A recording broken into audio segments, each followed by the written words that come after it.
Kama ambavyo mnafahamu na mmeona kwenye mitandao ya kijamii, tarehe 10 mwezi wa 6 mwaka huu, mwaka wa 2026, tulitoa taarifa na kulikuwa kuna taarifa mbalimbali kwenye mitandao ya kijamii kuhusiana na tukio ambalo tunaweza tukaliita iwe ni kutekwa, iwe ni kuchukuliwa kwa nguvu kwa mwenyekiti wetu wa CHASO, kwa maana ya Chadema Student Organization, chuo kikuu cha St. Augustine University of Tanzania, kwa maana ya SAUTI, kule Mwanza. Sasa tulitoa taarifa hiyo kwa sababu hakukuwa na taarifa rasmi za kwamba waliokwenda kumchukua hasa walikuwa ni wakina nani.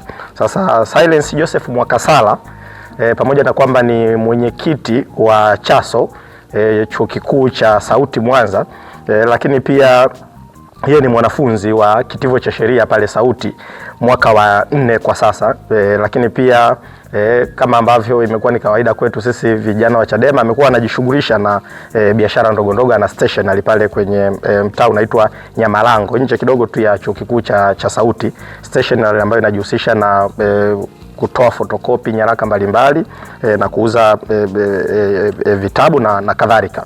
Sasa jana, mara baada ya tukio hilo la yeye kuchukuliwa na watu ambao tulikuwa tufahamu ni wakina nani, jana tumepokea taarifa kutoka kwa kamanda wa polisi mkoa wa Mwanza, kwa maana ya Deputy Commissioner of Police, naibu kamishna wa polisi Wilbrod Mtafungwa. Jana tarehe 11 mwezi huu wa 6 ametoa taarifa kwa umma akisema kwamba walimkamata Silence Joseph Mwakasala kwa tuhuma za kukopesha fedha kinyume cha sheria, kukopesha watu fedha kinyume cha sheria. Sasa sisi BAVICHA, kwanza kuhusiana na jambo hili tunaomba kusema mambo yafuatayo. Kwanza, tumeshangazwa na taarifa hizi za kamanda Mtafungwa, kamanda wa polisi mkoa wa Mwanza, kwa sababu kusema kwamba tuhuma zake zinazomkabili ni kukopesha fedha kinyume cha sheria.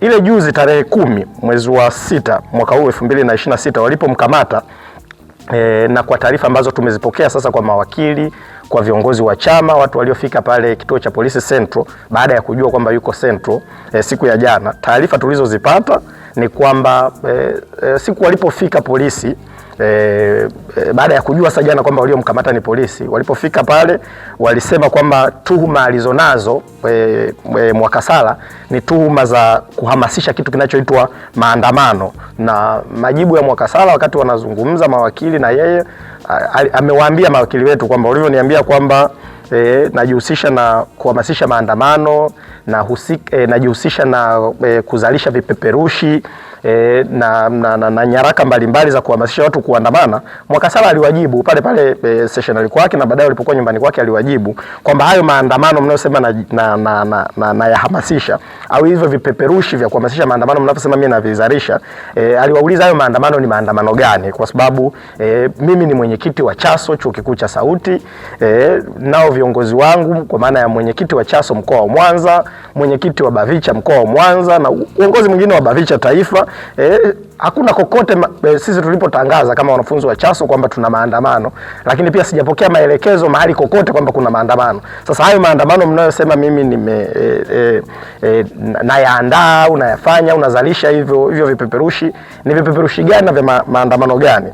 Wakasema sisi tunahitaji kufanya upekuzi, na wakafanya upekuzi pale kwenye eneo lake la stationery, lakini pia wakamchukua wakaenda nyumbani kwake hapo mtaa wa Nyamalango, pembeni kidogo tu ya stationery yake, wakaenda kufanya upekuzi. Sasa siku nzima ya tarehe 10 viongozi wa BAVICHA kwa maana ya ngazi zote kuanzia taifa tulikuwa tunafuatilia, na viongozi wetu mbalimbali walienda kufuatilia kwenye vituo karibia vyote vya polisi mkoa wa Mwanza kuulizia kwamba je, jeshi la polisi linamshikilia mwenyekiti wa CHASO SAUTI Silence Joseph Mwakasala.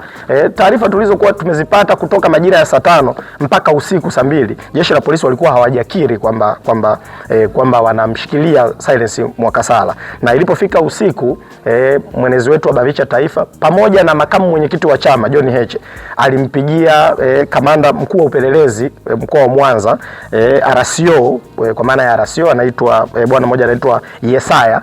Heche alimpigia simu makamu mwenyekiti wa chama chetu na kumuuliza kwamba kama wanamshikilia au wamemkamata Silence Joseph Mwakasala, na majibu ya RCO yalikuwa ni kwamba ni kweli tunamshikilia kwa sababu anafanya uzalishaji wa vipeperushi vya maandamano, lakini pia anahamasisha watu kufanya maandamano. Sasa hili limetushangaza kwa sababu jana sasa wakati kamanda wa polisi mkoa wa Mwanza anazungumza na waandishi wa habari, anasema kosa analokabiliwa nalo ni kukopesha watu fedha kinyume cha sheria. Sasa mambo kama haya ni mambo ambayo yanaliondolea kabisa jeshi la polisi imani kwa Tanzania, yanaongeza sintofahamu na yanaongeza chuki kwa kiwango kikubwa. Kwa na sisi BAVICHA hatutashangaa, tunaamini kabisa kwamba kesho na kesho kutwa Mwakasala anaweza akafikishwa mahakamani, pamoja na kwamba alikamatwa kwa kosa wanalosema anasambaza vipeperushi vya maandamano, amekamatwa kwa kosa la kuhamasisha maandamano, lakini amefika polisi na afande Mtafungwa anasema kwamba yeye wamemhoji kwa kosa la kukopesha kinyume cha sheria. Hatutashangaa kama Silence atafikishwa mahakamani kwa kosa aidha la utakatishaji fedha au kosa la ubakaji. Sasa mambo kama hayo yanaliondolea hadhi kwa kiwango kikubwa sana jeshi la polisi. Na kitu kingine cha ajabu ambacho tumekishangaa muda huu, ile tarehe 10 juzi, tarehe 10 mwezi wa 6 walipomkamata Silence, walifanya upekuzi kwenye stationari yake, lakini pia walifanya upekuzi nyumbani kwake. Ndio maana jana wakati kamanda Mtafungwa anatoa taarifa kwa umma, alisema kwamba wamemkuta na vyeti vya wanafunzi, vyeti vya form 4, matokeo ya form 4, vyeti vya form 6, lakini pia na ATM kadi za watu. Maana yake walifanya upekuzi, na sisi tunazo taarifa kwamba walifanya upekuzi stationary kwake, lakini pia wakaenda nyumbani kwake kufanya upekuzi. Sasa muda huu ninapozungumza na nyewe waandishi wa habari, dakika chache zilizopita mchana huu kule Mwanza, jeshi la polisi pia mkoa wa Mwanza wamerudi tena nyumbani kwa Silence Mwakasala na kufanya upekuzi kwa mara nyingine. Tarehe 10 umemkamata mtuhumiwa, umefanya upekuzi ofisini kwake, umekamata vyeti, umeenda nyumbani umefanya upekuzi, unasema umekamata vyeti, alafu leo tena umerudi kwa mara ya pili. Sasa hizi sio kanuni za upelelezi, na sisi tunajua kwa nini wamefanya hivyo. Kitendo hicho kisheria tunaweza tukakisema ni kama una mkokoteni umeutanguliza mbele, halafu farasi yuko nyuma, unategemea kwamba huyo farasi atauvuta huo mkokoteni kwenda mbele. Huwezi ukafanya upekuzi leo, na wanajua wao kwamba hawajafuata taratibu za kufanya search, wamemsainisha nyaraka za vitu ambavyo wamemsainisha nyaraka za ukamataji wa mali ambazo wao wanajua hawajafuata taratibu zozote, kwa sababu hakuna chochote ambacho ni kidhibiti cha kosa lolote ambalo wamemkamata nacho Silence Mwakasala. Sasa walivyoona hili jambo limekuwa lina kelele nyingi huku duniani, wameona waanze warekebishe upelelezi wao. Sasa haya mambo mengine ya mahakamani tutayazungumza baadaye na tutakutana nao mahakamani. Sasa sisi BAVICHA tunaamini nini katika tuhuma hizi zinazomkabili Silence Mwakasala na hichi kitendo cha yeye kwenda kukamatwa na jeshi la polisi? Kwanza sisi tunachokiamini ni kwamba hizi ni tuhuma ambazo zimeandaliwa na vijana wa UVCCM. Vijana wa UVCCM chuo kikuu cha Sauti na vijana wa UVCCM kwa maana ya jumuiya ya vijana wa Chama cha Mapinduzi mkoa wa Mwanza, kwa sababu kwa siku za karibuni vijana wa CHASO wamekuwa wanajenga hoja, na chama chetu kimehuisha kwa kweli siasa za wanafunzi wa vyuo vikuu. Sasa wenzetu bahati mbaya hawajui kwamba hoja huwa inajibiwa na hoja iliyo bora zaidi. Vijana wa CCM ndio waliolipa jeshi la polisi mkoa wa Mwanza hizi zinazoitwa tuhuma, na tuhuma ambazo kwa kweli sisi tunaamini ni tuhuma za uongo, na ni tuhuma za uongo kwa sababu ukisema kwamba anakopesha Hata tukiashumu kama ni kweli anakopesha, sisi tunaamini hayo masuala ya kwamba wao wanasema anakopesha kinyume cha sheria ni mambo ambayo tutaenda kushughulika nayo mahakamani. Lakini hata kama tukijaribu kuamini kwamba ni kweli alikuwa anakopesha, ni lazima tujiulize alikuwa anamkopesha nani? Je, ana mikataba ya kukopesha au watu walioenda kukopeshwa na Cyrus wana makubaliano yoyote? Kunao mkataba wa kuthibitisha kweli alikuwa anawakopesha? Na je, kwa nini mkae na huyu kijana masaa 8 bila kumpa haki yake ya msingi, bila kumwambia awape taarifa ndugu zake, awape taarifa mawakili zake, awape taarifa viongozi wengine? Kwa nini mmekaa naye huko gizani? Hatujui mnafanya naye nini. Kwa nini mlipofika pale hamjajitambulisha? Nyie ni wakina nani? Mnatokea wapi? Na mpe mtu haki zake za msingi. Sasa ukisema amekopeshwa, hao waliokopeshwa ni wakina nani? Je, wao ndio waliokuja kulalamika polisi kwamba huyu mtu aidha ametuibia vyeti vyetu, anatukopesha mikopo kwa kinyume cha taratibu? Je, hayo yote kwa nini hamjayasema?